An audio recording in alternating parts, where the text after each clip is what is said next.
어떤 계기가 되는 거죠. 그 전에는 하나님을 믿기에는 뭔가 좀 찜찜한 어떤 구석이 있다고 했다면, 이제는 하나님은 정말 믿을만해, 그분께 내 인생을 맡겨도 괜찮아 라고 하는 믿음이 생긴 거죠. 실제로 아브라함이 하나님에 대한 믿음을 보이기 시작했고, 또 그 믿음의 모습을 보인다라는 것은 하나님과의 어떤 동행, 그 동행이 이제 시작되었다라고 하는 의미도 됩니다. 그래서 아브라함 삶에도 변화가 일어나는 거죠. 변화. 믿음의 변화들입니다. 그래서 오늘은 아브라함이 어떻게 그 믿음의 변화들을 일으키고 있는지를 좀 살펴보려고 해요. 인생은 사고의 연속이고 또한 사건의 연장선상이에요. 이 사건 사고가 끊이질 않습니다. 아브라함은 애굽에서 아주 큰 일을 겪고 나서 이제 좀 숨 좀 돌리나 싶더니 그런 쉴 틈도 없이 또 다른 문제를 직면하게 되어집니다. 외부적인 문제가 아니라 내부적인 문제예요. 이 문제를 통하여서 아브라함이 이전의 문제를 대할 때 어떻게 달라졌는지를 우리가 좀 알 수 있어요. 아브라함이 가나안으로 다시 돌아오게 되어집니다. 그런데 성경은 가나안으로 돌아오고 있는 그 아브라함을 소개할 때, 아브라함을 모시할 때 꼭 빠뜨리지 않는 수식어들이 있어요. 수식어들이. 오늘 12장 20절을 보게 되어지면 같이 읽겠습니다. 바로가 사람들에게 그의 이름을 명하매 그들이 그와 함께 그의 아내와 그의 모든 소유를 보내었더라. 1절을 보게 되어지면 아브라함이 애굽에서 그와 그의 아내와 모든 소유와 롯과 함께 네겝으로 올라가니. 2절입니다. 아브라함에게 가축과 은과 금이 풍부하였더라. 5절입니다. 아브라함의 일행 롯도 양과 소와 장막이 있으므로. 6절을 보게 되어지면 그 땅이 그들이 동거하기에 넉넉하지 못하였으니 그들의 소유가 많아서 동거할 수 없었음이라. 12장 20절부터 13장 6절까지 5번에 걸쳐서 아브라함을 이야기할 때 빠지지 않는 단어들이 무엇이죠? 소유라는 것입니다. 소유.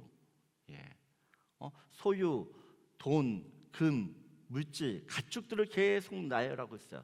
그런데 그 뉘앙스, 아브라함을 소개할 때 수식어처럼 붙어 다니는 이 소유, 은금, 가축, 그 뉘앙스들이 긍정적인 것 같으세요? 아니면 부정적인 것 같으세요? 행복해 보이십니까? 은금이 많기 때문에 아브라함이 지금 행복해 보이십니까? 불행해 보이십니까? 그 소유 때문에 자랑스럽고 떳떳합니까? 부끄럽고, 아니면 부끄럽고 창피한가요?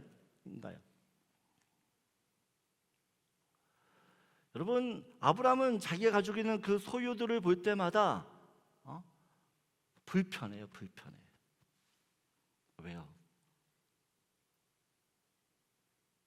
떳떳하게 벌었던 가지게 됐던 것들이 아니기 때문에 그렇습니다.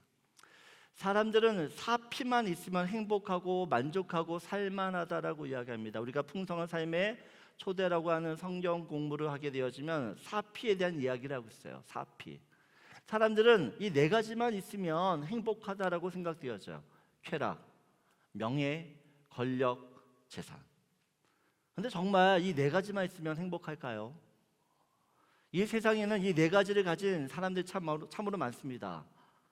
미국의 바이든이든, 또 중국의 시진핑, 러시아의 푸틴, 우리나라의 윤석열 대통령, 또 세계 경제 가운데 이름 있는 사람들이 많이 있는데, 정말 그 사람들은 매 순간 행복하냐는 것이에요. 살면서 한 번도 부족함을 못 느끼는가입니다. 세상에서 말하는 행복들은 다 상대적이에요. 절대적인 행복이 아닙니다. 남들보다 더 가졌기 때문에 행복한 것처럼 보이는 거죠. 남들이 없는 것이 내게 있기 때문에 내가 행복해 보여요. 남들보다 더 좋은 신분과 위치와 어떤 지위를 가졌기 때문에 행복하다고 느낄 뿐이지, 시간이 지나면 그 행복에 대한 한계들이 옵니다. 한계. 그리고 이것 때문에 내가 행복한 게 아니구나라는 것을 알아요. 왜냐하면 사람은 영적인 존재이기 때문에 그래요. 영적인 존재. 아무리 세상적인 모든 것을 가졌다고 해도 하나님이 없으면 마음 한평 늘 허전한 것이에요. 만족이 안 되고 기쁨이 안 돼요. 왜냐하면 우리 인간은 그렇게 하나님으로부터 지음받았기 때문에 그렇습니다. 하나님이 아니면 채워질 수 없는 그런 마음들이 우리 가운데 있어요. 그래서 모든 사람은 오직 하나님으로만 만족되는 줄 믿습니다. 여러분, 하나님께서 우리를 그렇게 창조하셨다는 것입니다. 보세요. 갓난아기에게 엄마가 없으면 살기가 힘듭니다. 마찬가지로 하나님이 없는 사람, 살기가 어려워요. 갓난아기가 산다고 해도 엄마가 없으면 그 갓난아기의 삶은 불행해집니다. 똑같은 것이에요. 우리 인생도 그래요. 소유가 풍부하다, 소유가 많다, 넘친다, 분명한 감사한 일입니다. 특히 아브라함처럼 낯선 타지에서 이민 생활을 하는 사람에게 있어서 돈이 많다라는 것은 정말 엄청난 힘이 될 거예요. 여러분, 밴쿠버 살면서 렌트비 걱정만 안 해도 우리가 걱정, 근심, 염려가 반으로 줄어들어요. 안 그러신가 보네요. 여러분, 통장 잔고에 돈이 줄어들면 줄어들수록 내 마음이 작아져요. 돈이 주는 힘이 있습니다. 그 힘 때문에 사람들이 돈을 그렇게 애써서 벌려고 하는 거겠죠. 아브라함에게 있어 이 소유, 물질, 돈. 근데 정말 이것들을 가지고 있기 때문에 아브라함이 행복했는가? 우리가 한번 돌아봐야 되는 것이에요. 아브라함은 소유를 얻었지만, 물질을 얻었지만 아내를 잃을 뻔했어요. 아내로부터 엄청난 그 신뢰들이 깨진 거죠.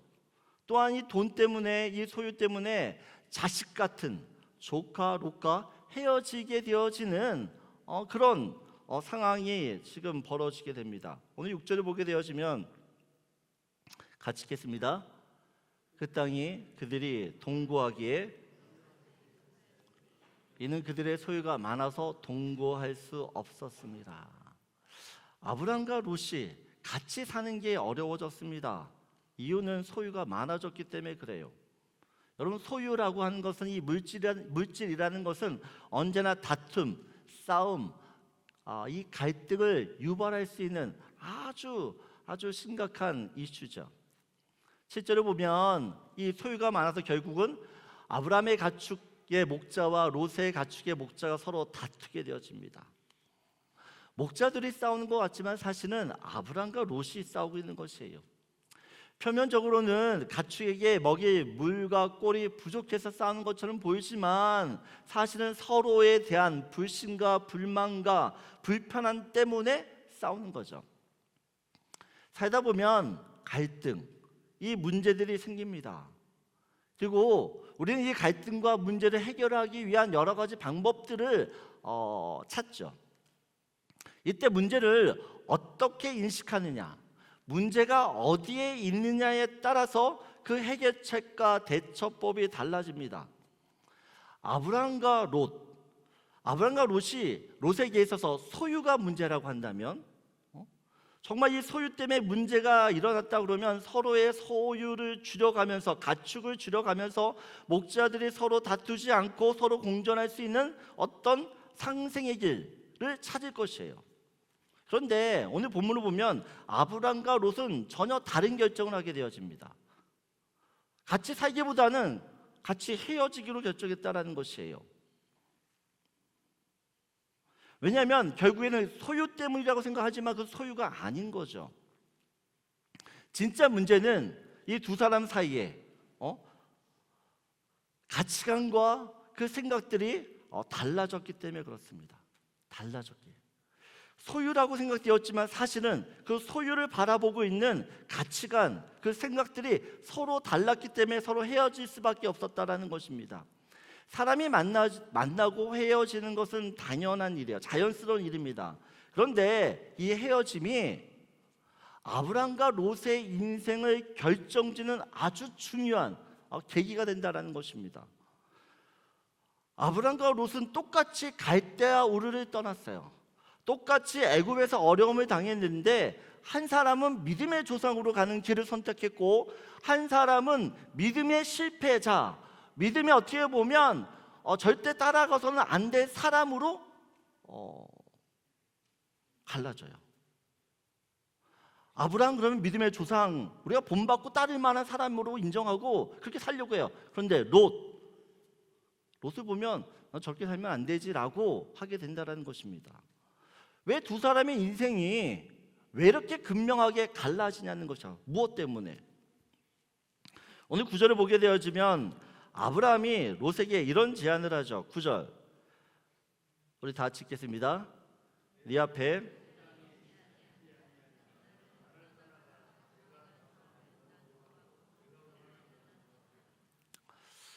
여러분, 아브라함이 롯에게 땅을 먼저 선택할 수 있는 권한과 어떤 결정권을 줘요. 고대 사회는 가부장적인 사회입니다. 수직적이고 또한 서열이 명확한 계급적인 사회예요. 아브라함과 롯의 관계는 각과 을의 관계입니다. 롯은 아브라함 때문에 고향을 떠나게 되어졌고 아브라함의 어떤 보호와 그 울타리 안에서 아무런 문제 없이 또한 부를 축적하게 되는 거죠. 그래서 어떤 결정을 하든 그 결정에는 아브라함의 어떤 입김과 파워가 먼저 있을 수밖에 없다는 것입니다. 그런데 아브라함은 지금 마땅히 자기가 행사하고 또한 주장해야 돼, 누려야 될 그 기득권, 어떤 결정권, 그 권한들을 자기 조카 롯에게 양보하고 있어요. 근데 이 양보가 그렇게 쉬운 결정이 아니라는 겁니다. 왜냐하면 지금 가축들이 많아요. 이 가축들을 잘 먹이고 또 이 가축들을 계속해서 불려나가기 위해서는 좋은 땅이 있어야 되는 것입니다. 다시 이야기하면 지금 땅을 선택하는 문제는 앞으로 내가 잘 살고 못 살고 이 어떤 이 기로에 있는 것이에요. 그래서 굉장히 중요하고 굉장히 민감한 문제임에도 불구하고 아브라함은 이 중요한 선택권을 롯에게 준다라는 것이에요. 아브라함이 왜 이런 이타적인 선택을 하는가? 하나님에 대한 인식이 달라졌기 때문에 그래요. 이전에 없었던 하나님에 대한 확신, 그 신뢰가 생겼기 때문에 자기의 인생을 자기가 결정하지 않고 하나님께 이제 그 결정권을 내어드리는 것입니다. 아브라함은 예전에는 어디서 사느냐가 너무 중요했어. 어디서. 그래서 내가 살기 위해서 애굽으로 간 거죠. 그 애굽에서 먹을 것을 얻을 수 있다고 생각했기 때문에 애굽으로 간 것이에요. 내가 어디에 산다는 것이 너무 중요한 사람이었는데, 그래서 그곳에 무엇을 얻을 수 있는가에 관심이 많았다면 이제는 아브라함의 관심사가 바뀌었어요. 어디에 있느냐보다는 누구와 함께 있느냐가 더 중요해졌다는 것이에요. 땅이 더 이상 아브라함에게서 땅이 중요하지 않아요. 그 땅에 하나님이 계시느냐, 하나님이 계시지 않느냐, 여기에 더 관심이 있는 거죠. 애굽 땅처럼 아무리 살기 좋은 곳이라도 그곳에 하나님이 계시지 않으면 반드시 어려움을 겪게 될 것이에요. 하지만 아무리 힘들고 가뭄이 들고 살기가 어렵게 보일지라도 그곳으로 하나님이 가게 하셨다면, 또 그곳에 하나님이 머물라 하셨다 그러면 그 선택은 최고의 선택인 것이고 가장 안전한 길을 결정하는 길이라는 것이에요. 아브라함은 애굽에서였던 경험을 통해서 이것이 어떻게 보면 확실히 자기한테 들어오게 된 거죠.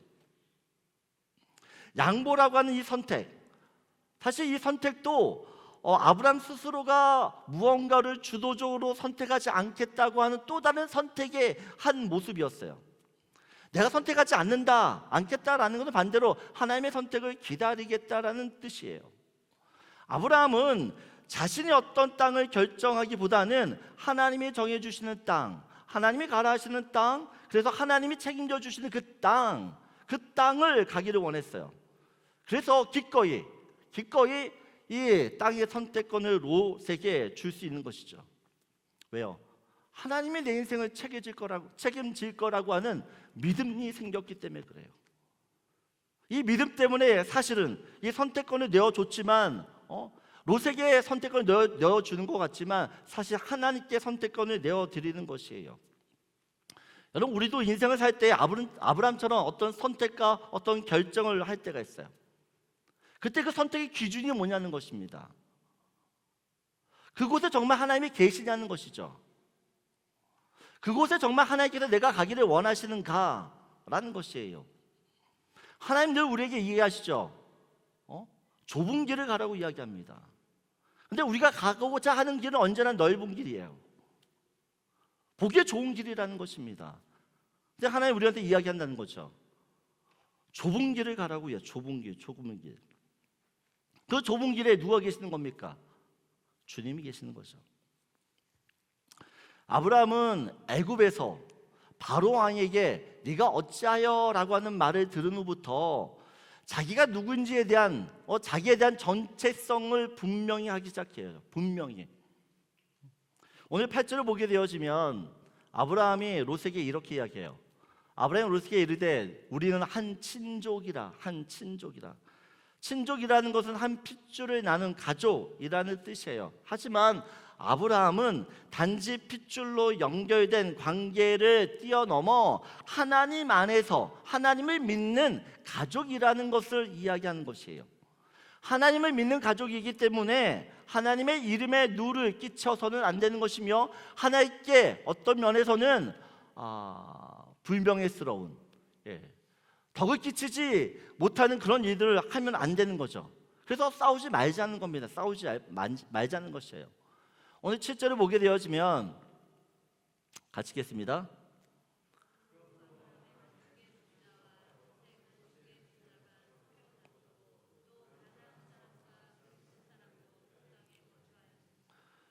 실제로 보게 되면 가나안 이 아브라함의 가축의 목자들과 롯의 목자의 가축들, 목자들이 서로 싸워요. 목자들끼리. 근데 그 싸우는 그 모든 상황들을 지금 누가 보고 있는 거죠? 아브라함과 롯이 사는 그 땅에 가나안 사람, 브리스 사람도 거주했다. 이게 어떤 의미일까요? 가나안 사람들이 지금 이 아브라함을, 이 롯을 지켜보고 있다라는 것입니다. 아브라함은 자기 때문에 바로 왕이 하나님으로부터 재앙을 받고 저주받은 것을 기억해요. 하나님을 믿는 사람이 거짓말하고 사기칠 때 믿지 않는 사람이 어떤 어려움을 당하는지 그는 경험한 거죠. 그리고 세상 사람들로부터 어떤 비아냥과 어떤 손가락질을 당했는지 아브라함 피부적으로 아는 것이에요. 자기를 욕하는 것 같지만 사실은 하나님을 욕하는 거죠. 아브라함은 더 이상 그것이 싫은 거예요. 나 때문에 하나님이 욕먹는 거, 하나님의 이름에 먹칠하는 것이 또 나 때문에 하나님께 덕이 되어야 되는데 덕이 되지 못한 그런 모습들이 싫은 거죠. 이제 아브라함이 거기까지 어떻게 보면 눈을 뜨게 되는 것입니다. 여러분, 믿음이 생기면 하나님에 대한 책임감이 생겨요. 책임감. 믿음이 있다라는 것은 이제부터 내가 하나님에 대한 책임감을 가지고 살겠다는 뜻이에요. 그러게 절대 그런 사람들은 자기 마음대로, 자기 기분 내키는 대로 살지 않아요. 주님의 뜻을 살피고 또 주님께서 원하시는, 그래서 그 삶을 살기 위해 나의 어떤 결정권과 어떤 선택권을 주님께 드리면서 주님이 가라 하시는 그 길을 가려고 애를 쓰죠. 아브라함은 서툴지만 하나님을 믿기로 했어요. 그래서 자기의 어떤 삶의 결정권을 자기가 주장하는 것이 아니라 하나님께 하나씩 양보하기 시작합니다. 그리고 하나님의 어떤 인도하심을 기다리는 거죠. 정말 그럴 때 하나님이 아브라함을 찾아와서 아브라함에게 새로운 길을 인도하시는 것들을 경험해요. 다음 주에 그걸 살펴볼 것입니다. 저는 여러분들에게 다 믿음이 있다라고 믿습니다. 아멘이십니까? 그러면 여러분이 가지고 있는 그 믿음들을 가지고 하나님이 정말 기뻐하시는 그 일에 여러분의 믿음의 어떤 모습들을 드렸으면 좋겠어요. 여러분의 믿음을 사용하여 주님이 가라 하시는 그 길을 가게 되어질 때 하나님도 여러분을 더욱더 확신 가운데 인도하시기를 좀 믿습니다. 두 번째 살펴보기를 원하는 건 이겁니다. 오늘 10절을 보게 되어지면 롯이 이제 땅을 결정하는데 롯이 땅을 결정하는 기준이 뭐냐는 거죠. 기준. 오늘 10절 같이 읽겠습니다. 이에 롯이 눈을 들어 요단 지역을 바라본즉 소알까지 온 땅에 물이 넉넉하니 여호와께서 소돔과 고모라를 멸하시기 전이었으므로 여호와의 동산 같고 애굽 땅과 같았더라. 롯이 소돔과 고모라 땅을 선택합니다. 근데 그 기준이 뭐죠? 자기 눈에 보기에 좋은 것을 선택합니다. 그런데 문제는 뭐냐? 지금 롯이 이 소돔과 고모라를 바라볼 때 그 시각이요, 소돔과 고모라와 또한 애굽 땅과 여호와의 동산이 모두 같다라는 것이에요. 소돔과 고모라의 땅과 땅, 그리고 애굽의 땅, 그리고 여호와의 동산, 이것이 같은 등급으로 같은 레벨로 지금 보여주고 있다는 것입니다. 여러분, 그냥 우리가 세상적인 눈으로 볼 때는 정말 좋은 땅이에요.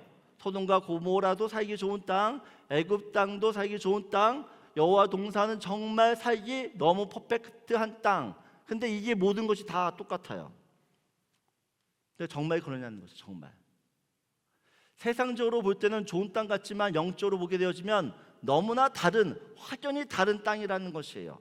근데 이것을 구별을 못해요. 롯이 보면 롯이 선택한 소돔과 고모라는 정말 애굽 땅처럼 기름진 땅이었어요.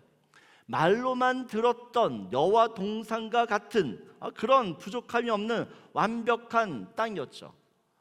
롯은 애굽을 다녀왔기 때문에 애굽이 어떤 곳인지를 알아요. 근데 소돔과 고모를 보니까 정말 애국과 같은 곳이거든요. 거기만 가면 정말 살 수 있고 거기만 가면 성공할 수 있는 것처럼 보이는 것입니다. 그런데 중요한 건 애굽은 세상적인 관점에서 너무 좋은 땅이지만 영적으로는 죄가 가득한, 하나님이 절대 그곳에 계시지 않는 땅이에요. 영적으로 황폐하고 황무한 땅이고 멸망할 땅이라는 것입니다. 오늘 정확하게 이야기하죠. 여호와께서 소돔과 고모라를 멸하시기 전이었다라고 이야기합니다. 이 소돔과 고모라 땅은 하나님이 이제 곧 심판하실 멸망의 땅이었어요.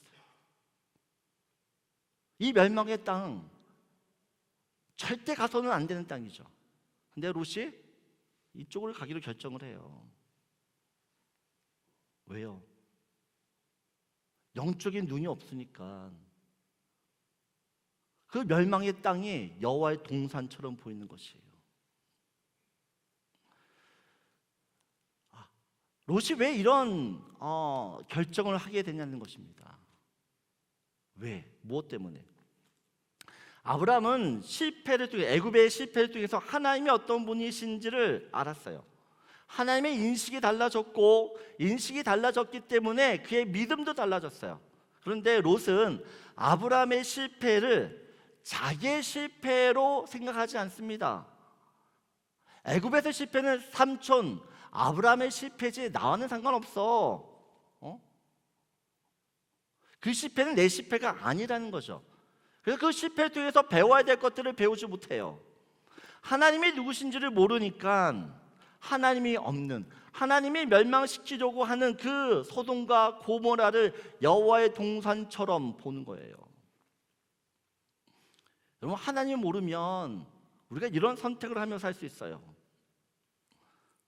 하나님을 모르게 되어지면, 하나님을 보는 눈이 없게 되어지면 세상 사람처럼 욕망의 눈을 보면서 그것이 여호와의 동산 같다라고 착각해요. 현상적이고 물리적이고 어떤 물량적인 관점에서 내가 손해보지 않고 내가 좀 더 이익을 얻는 쪽으로 선택하는데 그 선택이 바로 소돔과 고모라예요. 자기가 멸망하는지도 모르고 하와가 사단의 유혹을 받아서 선악과를 먹게 되어집니다. 근데 그때 사단이 하와를 유혹할 때 그 유혹에 빠진 하와가 선악과를 볼 때 어떻게 바라보느냐? 그 선악과를 바라보면서요, 보암직도 하고 먹은직도 하고 또한 지혜롭게 할 만큼 탐스럽게 보이는 것이죠. 그 선악과가 자기가 보고 싶은 것만 보기 때문에 그렇게 보이는 거죠. 사단은 늘 우리에게 그렇게 속여요. 지금 있는 것이 진짜처럼. 근데 여러분이 보는 건 진짜가 아니라는 걸 아셔야 돼요. 롯은 아브라함의 그 실패를 통해서 어떻게 보면 나도 저렇게 실패할 수 있구나. 근데 그런 실패 가운데서 하나님이 어떤 분이신지를 알고자 하고 배우기를 해야 되는데 그런 인식이 없어요.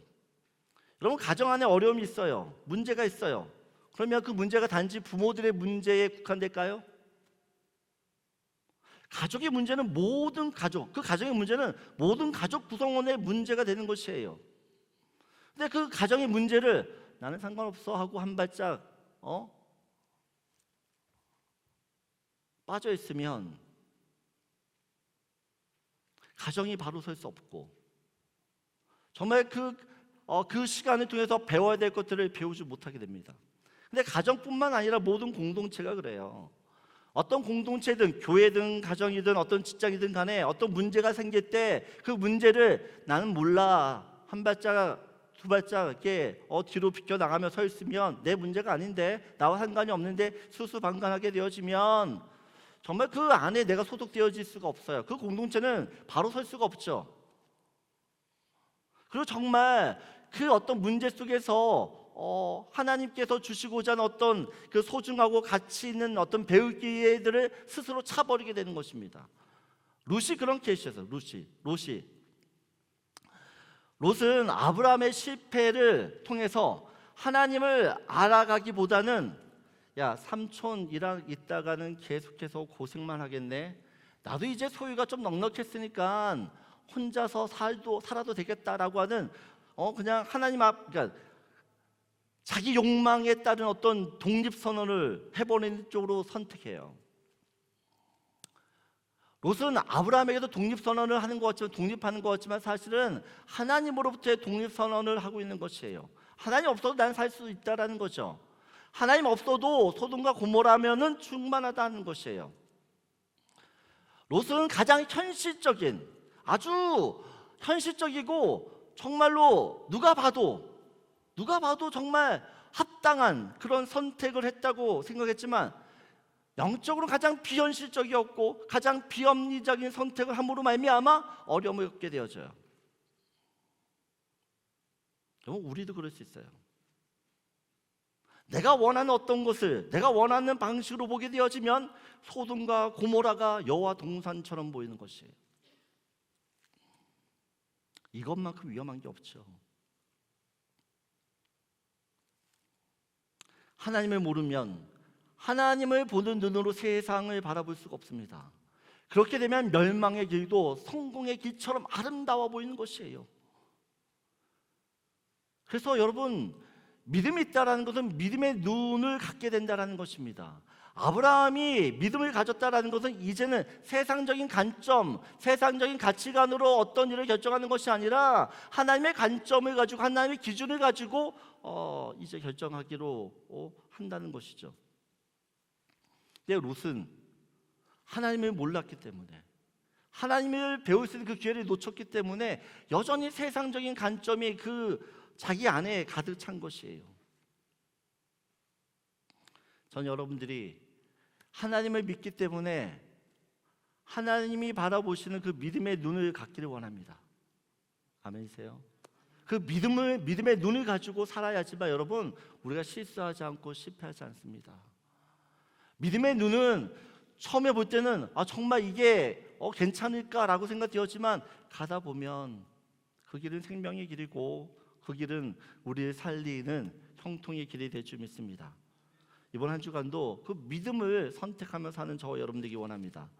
오늘 18절을 보게 되어지면 같이 읽겠습니다. 이에 아브라함이 장막을 옮겨 헤브론에 있는 마므레 상수리 숲에 이르러 거주하며 거기서 여호와를 위하여 제단을 쌓았더라. 그럼 창세기 12장의 아브라함과 창세기 14장의 아브라함은 전혀 다른 아브라함입니다. 창세기 14장은 예배로 시작하고 예배로 끝나요. 창세기 13장이 예배로 시작하고 예배로 끝나고 그 중간에 무슨 이야기가 있냐? 아브라함의 어떤 어려움과 갈등과 어떤 문제들이 있어요. 이것이 우리한테 시사하는 바가 있죠. 인생의 문제, 어려움들, 이 갈등을 해결하는 것은 무엇이냐라고 할 때 예배라는 것이에요. 예배. 그 예배 안에서 우리 문제들이 바라봐질 때 진짜 이 문제가 해결될 수 있다라는 것을 보여주고 있어요. 아브라함의 갈등은 소유의 문제였습니다. 근데 사실 소유의 문제일 수도 있죠. 우리는 이 소유, 어떤 물질을 통해서 내 존재를 결정하려고 하는 경향이 있어요. 무슨 말이냐?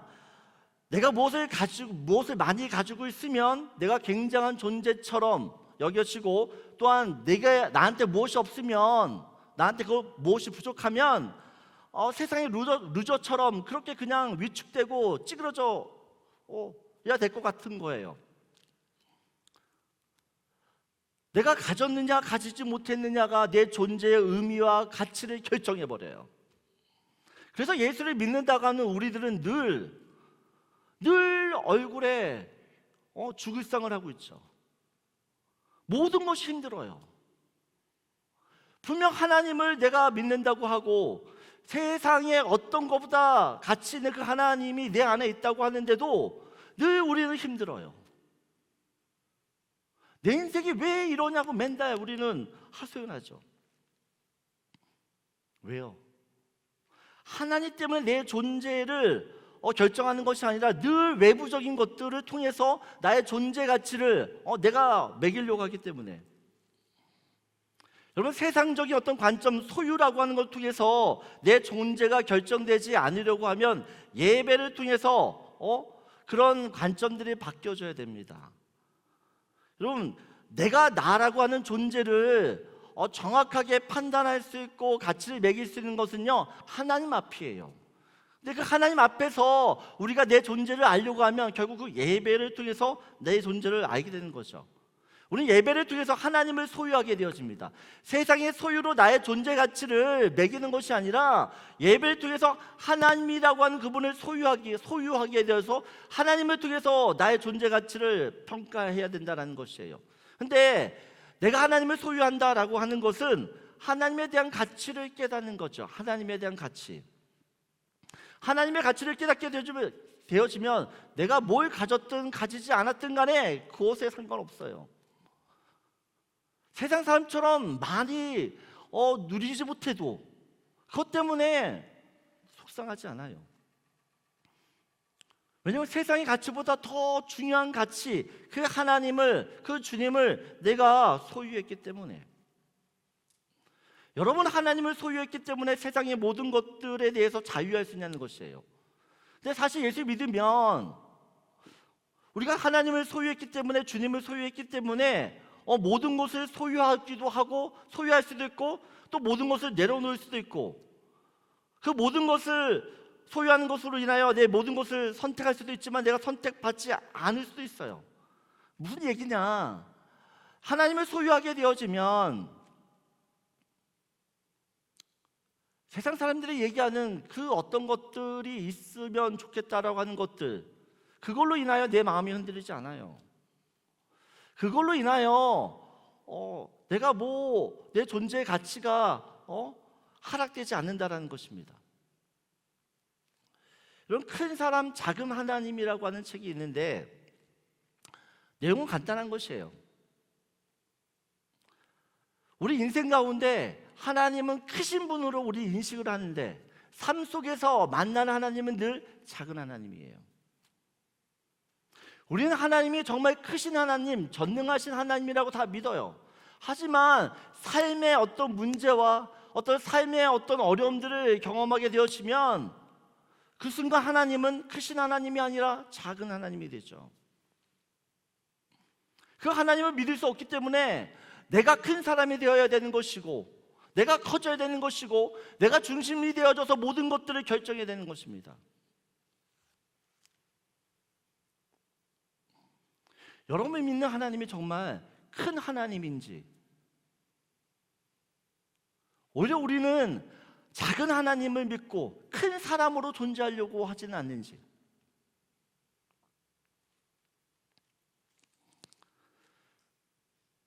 예배에는 하나님이 정말 크신 분이라는 것들을 우리가 깨닫게 합니다. 예배 통해서 내가 얼마나 연약하고 부족한 자인지를 알게 되어져요. 예배는 하나님이 어떤 분이신지를 정확하게 인지하게 되는 것이죠.